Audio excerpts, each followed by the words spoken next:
கர்த்தருடைய பிள்ளையே, கர்த்தரோ என்கிற வார்த்தை உள்ள வசனங்களை அறிக்கை செய்வோமாக. என் ஆபத்து நாளிலே எனக்கு எதிரிட்டு வந்தார்கள்.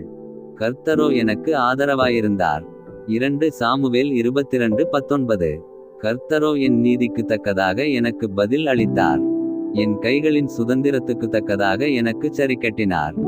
2 சாமுவேல் 22:21. கர்த்தரோ என்றென்றைக்கும் இருப்பார், தம்முடைய சிங்காசனத்தை நியாயத்தீர்ப்புக்கு ஆயத்தம் பண்ணினார். சங்கீதம் 9:7. நான் சிறுமையும் எளிமையுமானவன், கர்த்தரோ என்மேல் நினைவாயிருக்கிறார். தேவரீர் என் துணையும் என்னை விடுவிக்கிறவருமாயிருக்கிறீர். என் தேவனே, தாமதியாதேயும். சங்கீதம் 40:17. கர்த்தரோ எனக்கு அடைக்கலமும் என் தேவன் நான் நம்பியிருக்கிற கன்மலையுமாயிருக்கிறார். சங்கீதம் 94:22.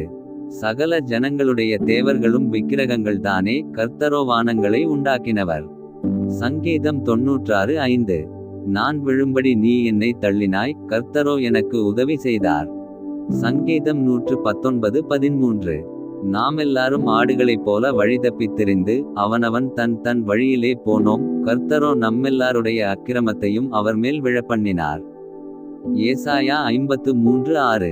கர்த்தரோ மெய்யான தெய்வம், அவர் ஜீவனுள்ள தேவன், நித்திய ராஜா. அவருடைய கோபத்தினால் பூமி அதிரும், அவருடைய உக்கிரத்தை ஜாதிகள் சகிக்க மாட்டார்கள். எரேமியா 10:10. கர்த்தரோ உண்மையுள்ளவர், அவர் உங்களை ஸ்திரப்படுத்தி தீமையினின்று விலக்கி காத்துக்கொள்ளுவார். 2 தெசலோனிக்கேயர் 3:3.